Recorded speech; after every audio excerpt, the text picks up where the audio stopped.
75 days art challenge ದಿನ 13. So ಬೆಳಗ್ಗೆ ready ಆಗ್ತಾ ಬೆಳಗಿನ ನಂದು ವೆಯ್ಟ್ ಚೆಕ್ ಮಾಡಿಕೊಂಡೆ. ವೆಯ್ಟ್ ಚೆಕ್ ಮಾಡಿಕೊಂಡು ನನ್ನ ಐಡಿಯಲ್ ವೆಯ್ಟ್ಗಿಂತ 3 kg ಕಡಿಮೆ ಇದ್ದೆ.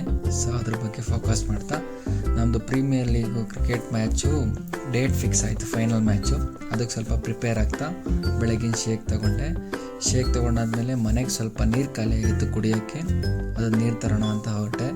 ಸೊ ಹಾಗೆ ನೀರು ತೊಗೊತ ಇವತ್ತು ಒಂದು ಸ್ವಲ್ಪ ಪ್ರಾಕ್ಟೀಸ್ದು ಒಂಚೂರು ಪ್ಲ್ಯಾನ್ ಮಾಡ್ಕೊತ ಹಾಗೆ ನೀರು ತಗೊಂಡು ನೀರು ತುಂಬಿಕೊಂಡು ಮನೆಗೆ ಹೊರಟೆ.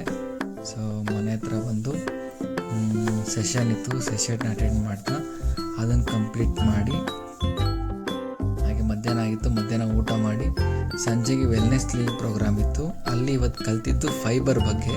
ಒಬ್ಬ ಮನುಷ್ಯನಿಗೆ ಒಂದು ದಿನಕ್ಕೆ 25ರಿಂದ 30 ಗ್ರಾಮಷ್ಟು ನಾವು ಫೈಬರ್ ಕೊಡಬೇಕು, ನಾರಿನಂಶ ಕೊಡಬೇಕು. ಅದ್ರ ಬಗ್ಗೆ ತಿಳ್ಕೊಂಡೆ.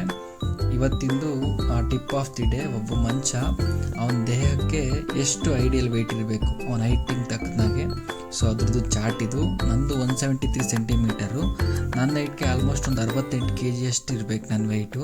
ಸೊ ನಿಮ್ಮ ವೆಯ್ಟ್ ಎಷ್ಟು ಅಂತ ಕಮೆಂಟ್ ಮಾಡಿ. Thank you.